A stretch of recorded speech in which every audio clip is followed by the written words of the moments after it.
Olá, pessoal, de volta com o estudo do Evangelho segundo o Espiritismo.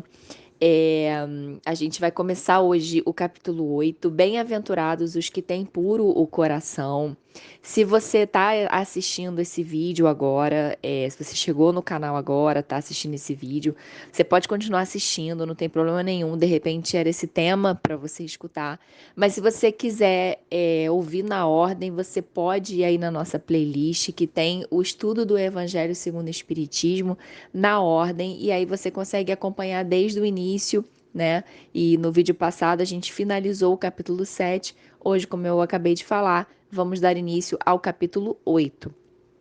Como a gente sempre fala aqui, é importante fazer uma leitura e uma prece para que a gente possa ficar harmonizado, né? A gente vem, não sei que horas que você está ouvindo esse estudo, não sei que horas você vai parar para ler, mas de qualquer forma, a gente às vezes está no nosso dia numa correria, está com a cabeça preocupada com alguma coisa, e é importante fazer essa leitura para que possamos criar essa ponte, né? Sair desse estado de preocupação, de distração e que a gente possa se concentrar agora aqui no que vai acontecer, que é o estudo, sabendo que estamos sendo amparados, intuídos, né, pela nossa espiritualidade amiga que está sempre conosco.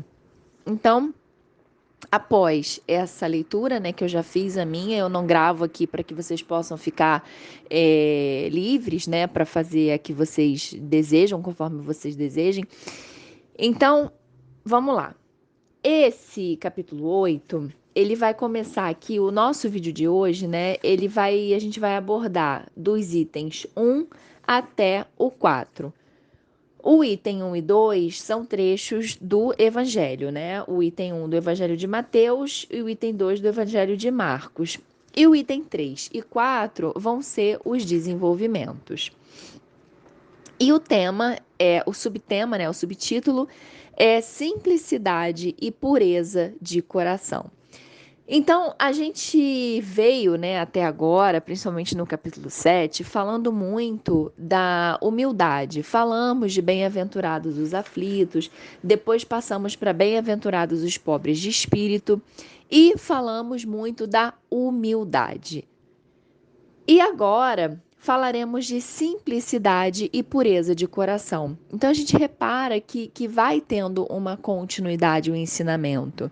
E simplicidade e pureza de coração estão muito ligados à humildade.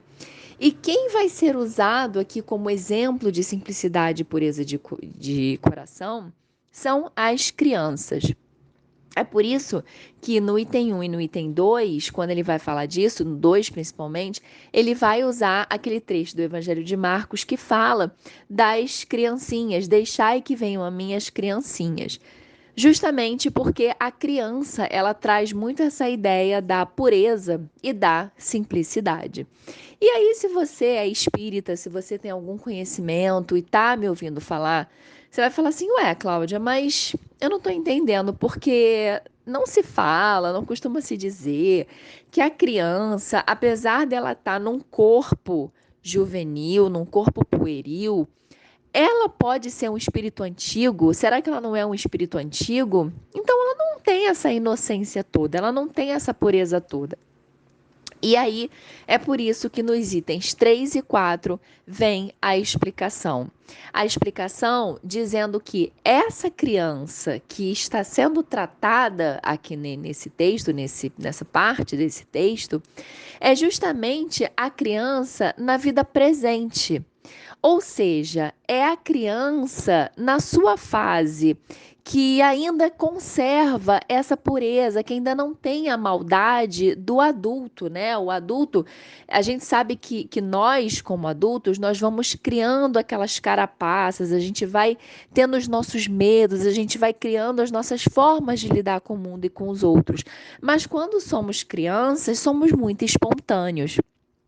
E ainda trazemos aquela doçura e aquela pureza que é natural da criança. Ele vai explicar isso direitinho aqui para gente e nós vamos ler justamente para que não caiamos no erro, né, de falar alguma coisa errada. Então eu vou preferir ler e aí eu vou debatendo em cima do que eu vou lendo. Então, item 1, bem-aventurados os que têm puro coração, porquanto verão a Deus. O item 2, apresentaram-lhe então algumas crianças, a fim de que ele, esse ele com letra maiúscula, as tocasse. E como seus discípulos afastassem com palavras ásperas o que elas lhe apresentavam, né? Jesus, vendo isso, zangou-se e lhes disse: Deixai que venham a mim as criancinhas, e não as impeçais, porquanto o reino dos céus é para os que lhes assemelham. Digo-vos em verdade que aquele que não receber o reino de Deus como uma criança, nele não entrará. E depois de as abraçar, abençoou-as, impondo-lhes as mãos. Então, agora, no item 3, ele vai falar o seguinte: vem o desenvolvimento, né? No 3 e no 4. A pureza do coração é inseparável da simplicidade e da humildade.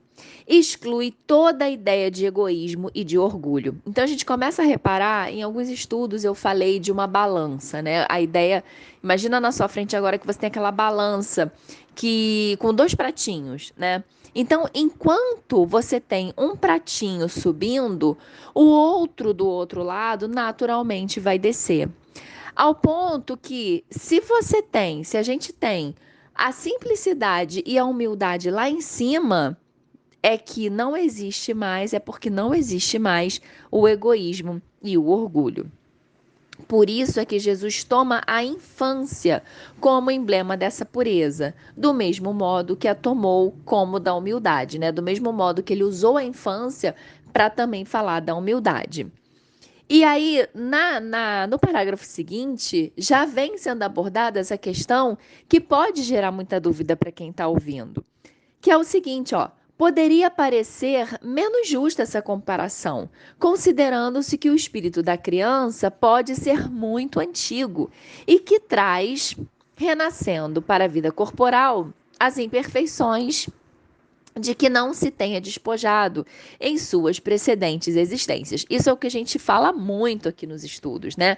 Somos espíritos que temos um passado e ainda vamos ter um futuro, tivemos vidas passadas e ainda poderemos ter várias outras vidas. Então, se a gente fala muito disso e trazemos essas vidas e tivemos essas vidas, é porque trazemos muitas vezes o que ele fala aqui, as nossas imperfeições, todas aquelas imperfeições que não conseguimos nos despojar. Então, essas imperfeições estão conosco até agora. Em cada reencarnação, cada criança nova ali, né, vai trazer essas imperfeições que não conseguiu se despojar. Só um espírito que houvesse chegado à perfeição nos poderia oferecer o tipo da verdadeira pureza. É exata a comparação, porém, do ponto de vista presente.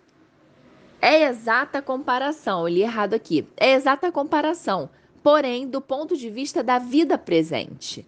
Porquanto a criancinha, não havendo podido ainda manifestar nenhuma tendência perversa, nos apresenta a imagem da inocência e da candura. Daí, o não dizer Jesus, de modo absoluto, que o reino dos céus é para elas, mas para os que se assemelham a elas. E aí a gente pode pensar nessa palavra assemelhar, que é parecer, né? É ser parecido. E ele já fala isso lá no item 2, quando ele fala aqui, ó: Deixai que venham a minhas criancinhas e não as impeçais, porquanto o reino dos céus é para os que se lhes assemelham. Então, quando ele fala isso aqui agora também no final desse item 3, ele não está dizendo que são as crianças que vão entrar no reino dos céus, justamente porque as crianças são espíritos antigos e que conservam essas imperfeições que não hão conseguido despojar.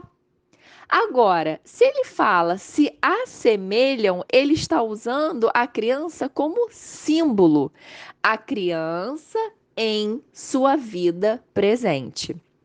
A criança com toda a sua pureza e simplicidade.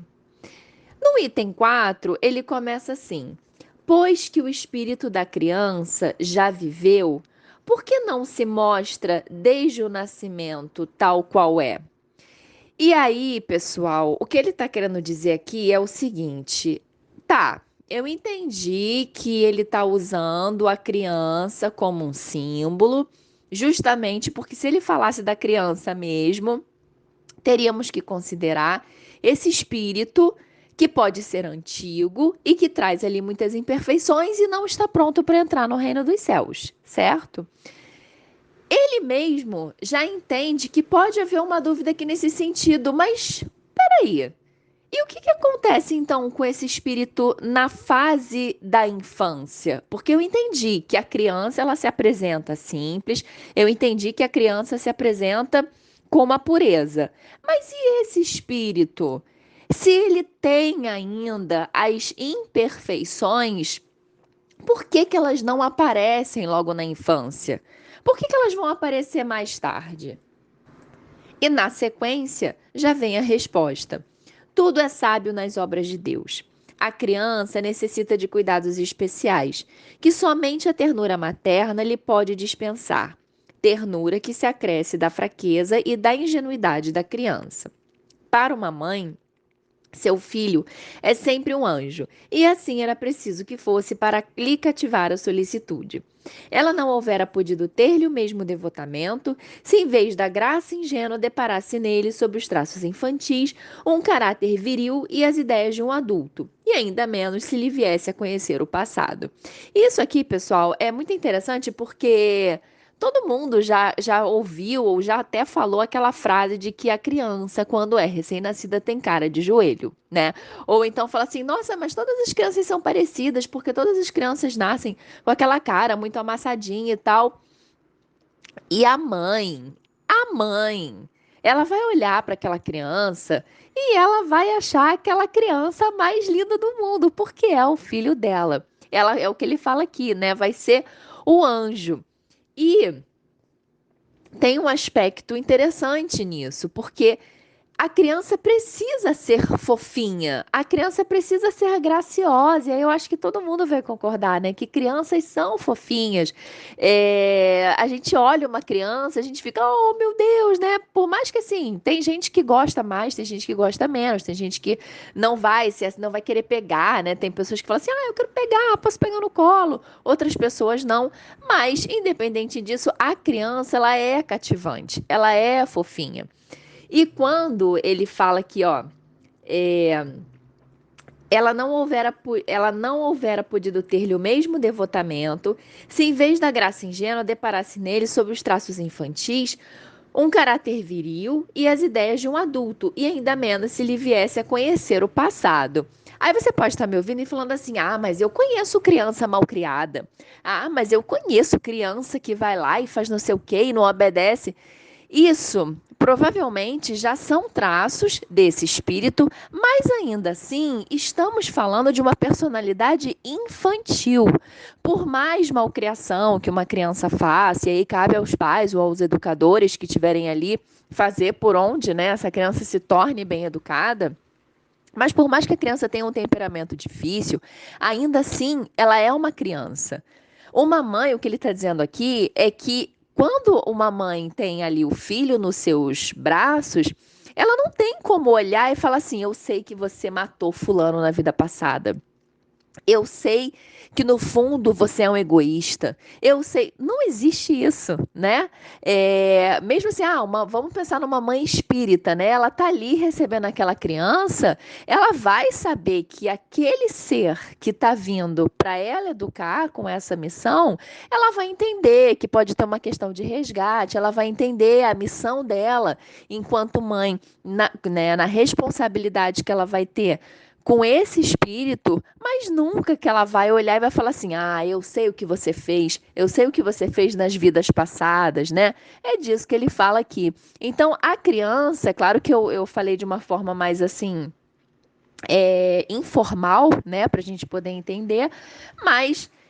O que ele traz é essa explicação, né? Porque ele vem construindo ali uma ideia de que ele não está falando da criança pelo ponto de vista espiritual. E é onde poderia gerar dúvida. Mas e esse espírito? O que acontece com ele na fase pueril, na fase infantil? Acontece isso? ele ainda se apresenta como uma criança fofinha que vai cativar justamente para ter o amor dessa mãe. E continua aqui, ó. Aliás, faz-se necessário que a atividade do princípio inteligente seja proporcionada à fraqueza do corpo, que não poderia resistir a uma atividade muito grande do espírito, como se verifica nos indivíduos grandemente precoces.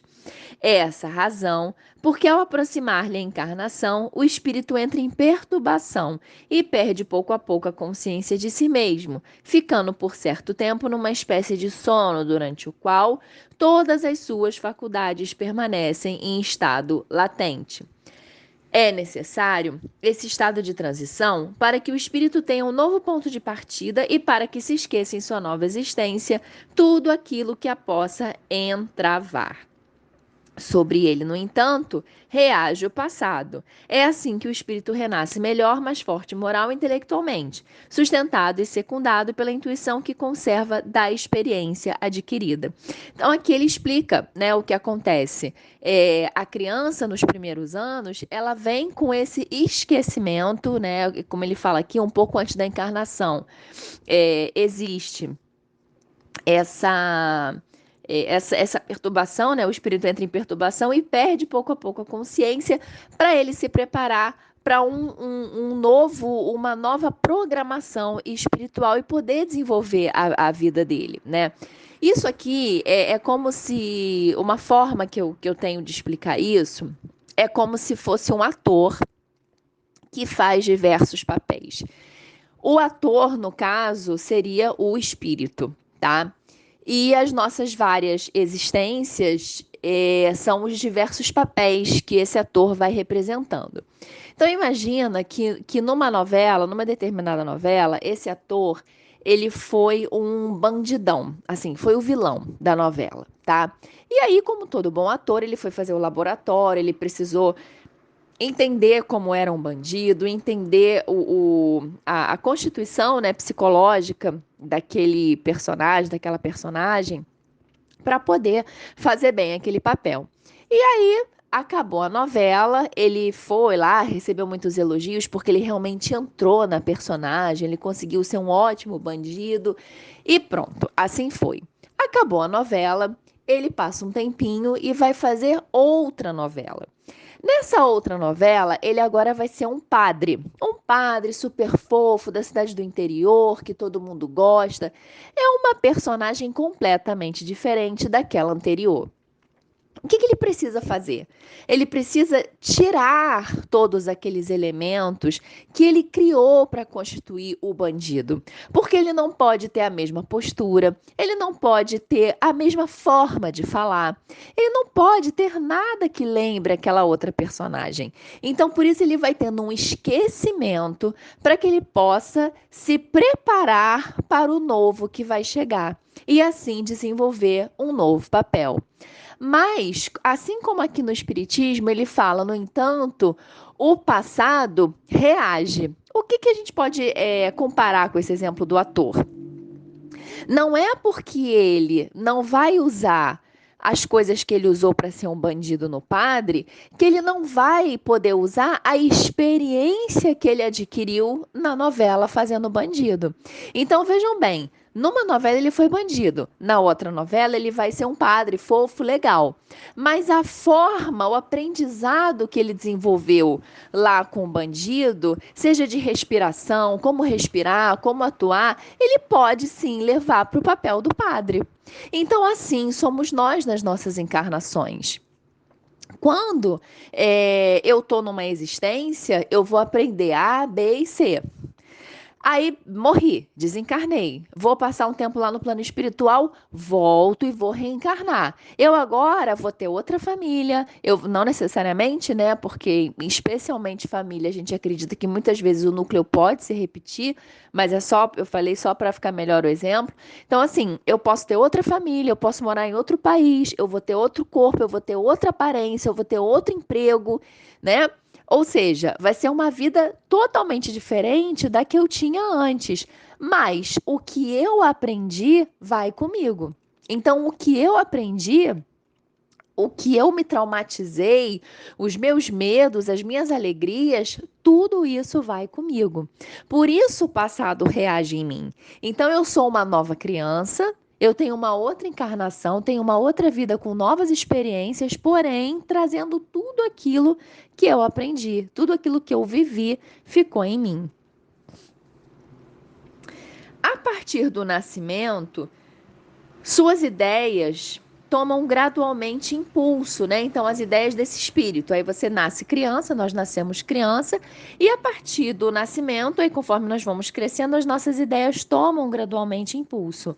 À medida que os órgãos se desenvolvem, pelo que se pode dizer que no curso dos primeiros anos, o espírito é verdadeiramente criança, por se acharem ainda adormecidas as ideias que lhe formam o fundo do caráter. Durante o tempo em que seus instintos se conservam amodorrados, ele é mais maleável e, por isso mesmo, mais acessível às impressões capazes de lhes modificarem a natureza e de fazê-lo progredir, o que torna mais fácil a tarefa que incumbe aos pais. E é por isso que se fala tanto da responsabilidade dos pais ou dos educadores, de quem estiver ao lado dessa criança. Porque a criança, ela está maleável. É uma fase que a criança, ela está muito atenta a tudo que esses adultos estão fazendo. Por isso que fala-se que por isso que se fala, né, que o adulto ele tem que tomar cuidado com o que ele faz, muito mais do que com o que ele fala, porque essa criança ela vai imitar o que ela está vendo, né? É aquela coisa de fulano, você não pode gritar, mas já fala isso gritando. E aí a criança, ela nem vai entender o que o pai está falando, ela vai se prender no que aquele pai falou gritando. E ela automaticamente vai entender que é certo gritar também. Para finalizar, ele diz aqui: o espírito, pois, enverga temporariamente a túnica da inocência, e assim Jesus está com a verdade, quando, sem embargo da anterioridade da alma, toma a criança por símbolo da pureza e da simplicidade. Então, pessoal, esse estudo aqui, a gente vai parar por aqui. Ele é o início do capítulo 8 e ele fala bastante dessa questão da pureza e da simplicidade, usando a criança como símbolo. E aí ele aproveita para pincelar vários outros assuntos, como explicar, por exemplo, essa ideia, né, poxa, mas eu estou usando a criança, mas a criança ao mesmo tempo é o espírito antigo, então isso para não ficar confuso, ele vai explicando. No final, ele fala um pouquinho sobre a importância dessa pessoa que está, do adulto que está ao lado da criança, justamente por ela olhar, imitar, então, e por ela estar maleável, então ele fala da necessidade dessa educação. E para finalizar aqui no último pedacinho, ele fala do espírito que enverga temporariamente a túnica da inocência e que Jesus então está com a verdade quando usa assim a criança como esse simbolismo. Depois, nos próximos estudos, a gente vai falar de adultério, pecado por pensamento, a verdadeira pureza, escândalos, se a vossa mão é motivo de escândalo, cortai-a. E depois, por último, as instruções dos espíritos. Como eu sempre falo, se você estiver estudando o espiritismo com a gente, dá aquela lida, vê se tem alguma dúvida. Pode colocar sugestão, pode colocar algum comentário que eu vou lendo, vou comentando junto com vocês. E assim a gente vai fazendo um estudo mais gostoso e vamos aprendendo. Eu aqui super aprendendo também toda vez que eu faço estudo. É uma oportunidade que eu tenho de aprender, tá bom? E aí, pessoal, eu vou ficando por aqui e eu espero vocês nos próximos vídeos. Até lá!